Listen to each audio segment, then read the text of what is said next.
Cool. I think one very interesting thing is Robocup, which I know you have been involved with quite a lot. And What you've is been this? too? And now what is this? Yeah, With you, not with Robocup with Yeah, you. I heard Robocup, but it's Robocup. yes. So I remember my first meeting. I think it was in 2001 or something. I was in Ichikai conference somewhere, and they had the Robocup. So what is it? You need to frame it a little bit, I think. Perhaps you can do it better. Otherwise, How would you describe Robocup? So Robocup goal is, the symbolic goal is by the year, now I forgot if it's 2025 or 2050. 2050, I think, yeah. To have a team of robots that can play football versus human. And that's a symbolic goal. It consists to achieve that goal, it consists of a lot of different leagues.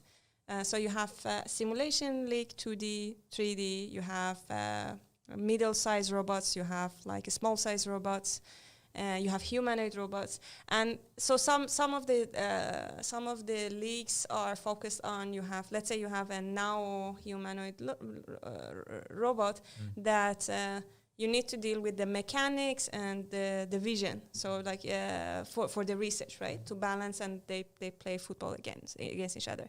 When it comes to middle size and small size, it's a lot of computer vision and some like decision making and collaboration between the players. And then you get to simulation where you have in 2D you have, and I come from the simulation, by the way. You have team of 11 versus 11. Or you have like a simulated 3D agents that are like a smaller number of agents. And this is where you can have more complicated algorithms without worrying about the mechanics and computer vision side.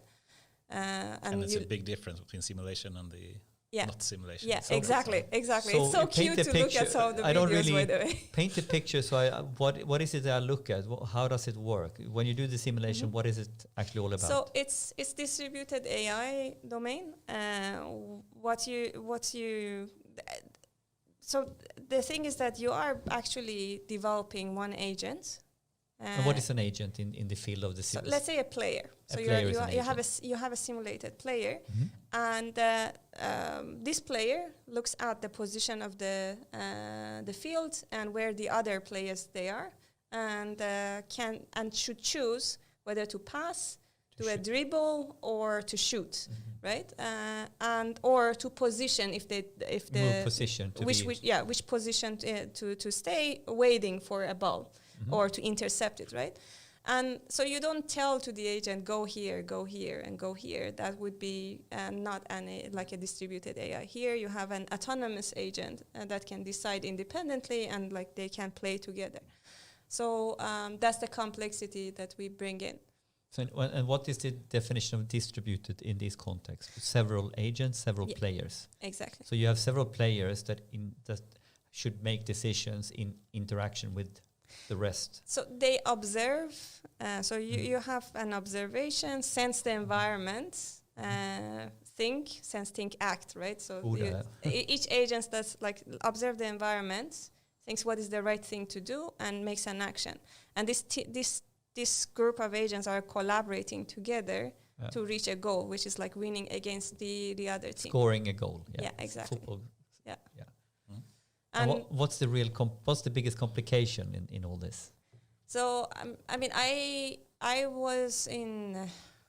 So I participated. My first Robocup was in 2004, and I was working in Robocup until 2010.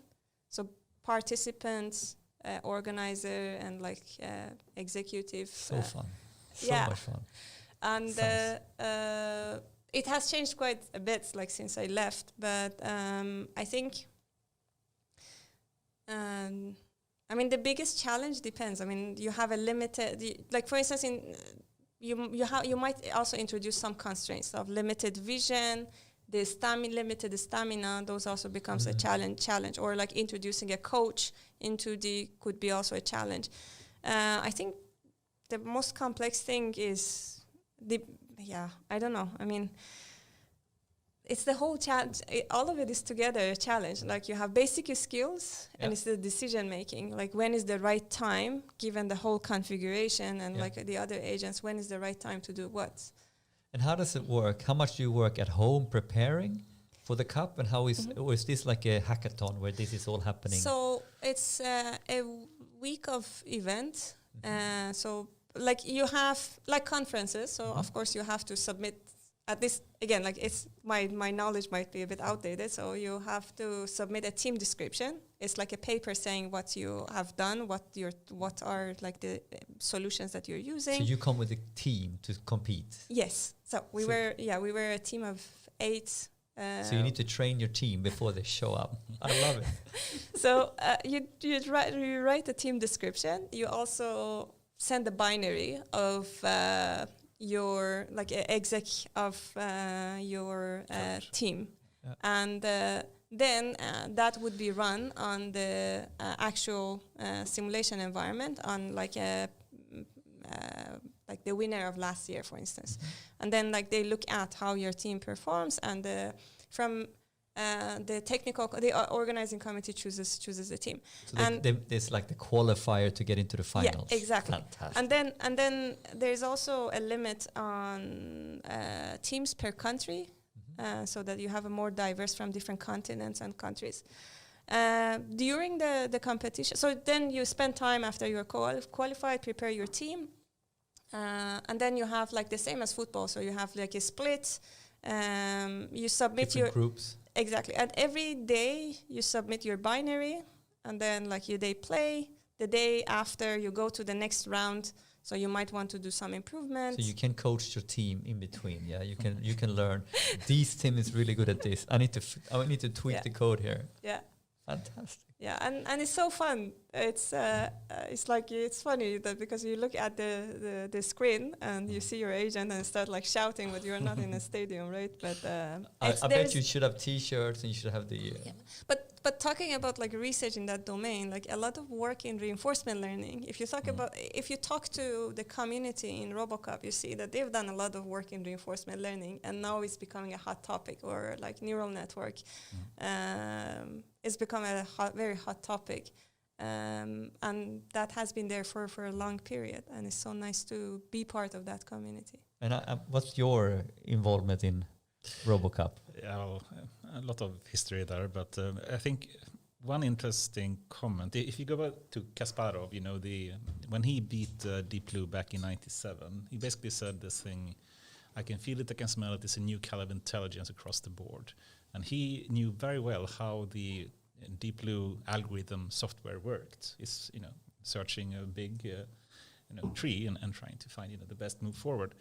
And it seems simplistic, but when it all comes together, it's emerging some kind of intelligence in some way. Yeah.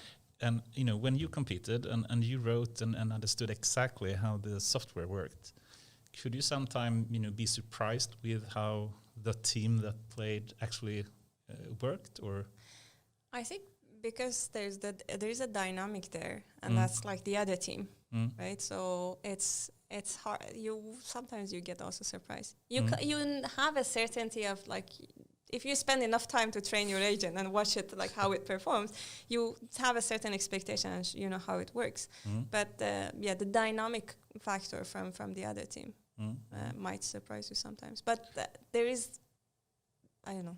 I mean, there is a surprise and not surprise. Yeah. I was very surprised. I remember in 2001 when I saw the Simulation League, and there were like a number of universities in the US and other countries that competed, and it was one university that was so extremely dominating everyone else, and the only thing everyone has to reprogram when they met this university and said we have to play as defensive as we can so we don't shame ourselves too much and lose with too much points. And I think they only lost with 11-0, and that was actually a good thing because the other one was so good. We got the 3rd place award. Nice. In the 3D competition, the first year of 3D competitions. Yeah. Which year was that? 2004. And what was it? And what the team? How were you working on it? A couple of people together in your so we research were group? 8 people. Half of us were working mostly focused on the 2D. and half of us, 4 of us, we were working on the 3D.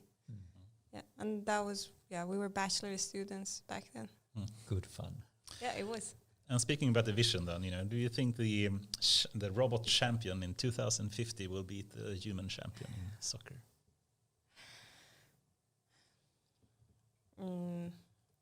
Well, I'm not sure about, but okay, I have to say one thing. So I played, by the way, in one. So there is, every time that there's the event, there is also this symbolic match where like trustees of Robocup, that they're like, more senior in the field, they play versus robots.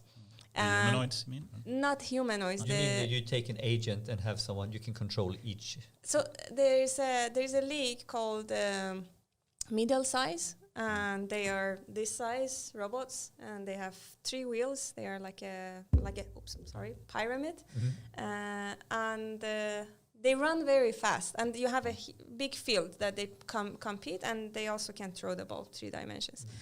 And then like you have trustees, like 3 versus 3, for instance, or I don't remember how many, but like you have smaller than 11 that playing in the field. So once back I was in Iran, and like there was a local event in Iran, and I got into playing against those, and it was super scary because you don't want to hold the ball when they are running if you feel like I'm not sure if this will really stop. So I think there is a chance, but I mean, it's hard to say. I think we get there's a lot of work that has been now in humanoid domain. But still extremely rudimentary, right? Yeah, but we're talking about 30 years. So I guess like 30 years is a good amount of time if you look at the trajectory of what has been achieved in the past 10 years.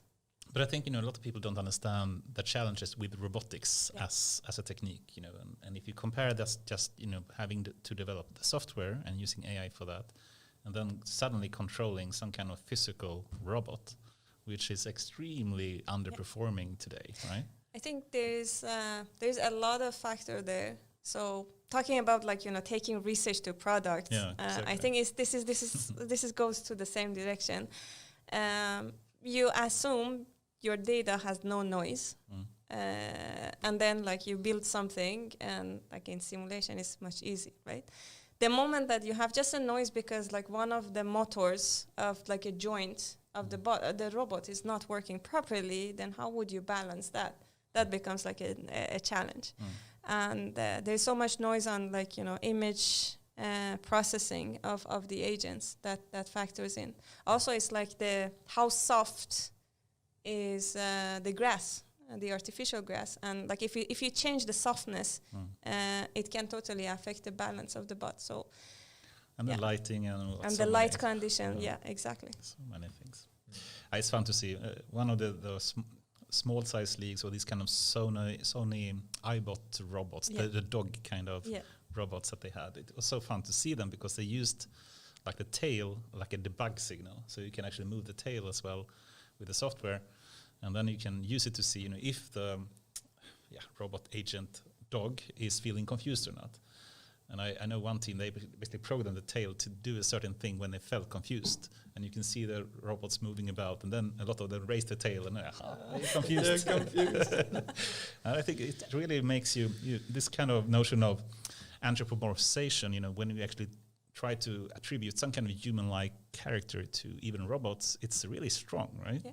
Wouldn't you say so? Yeah, I agree. Yeah. But I mean, if I want to go back to the question you asked about like 2050 and the symbolic goal, I would probably rather not to answer the question, because I would rather focus on how much we can achieve during these 30 years by having these good platforms of research. Right.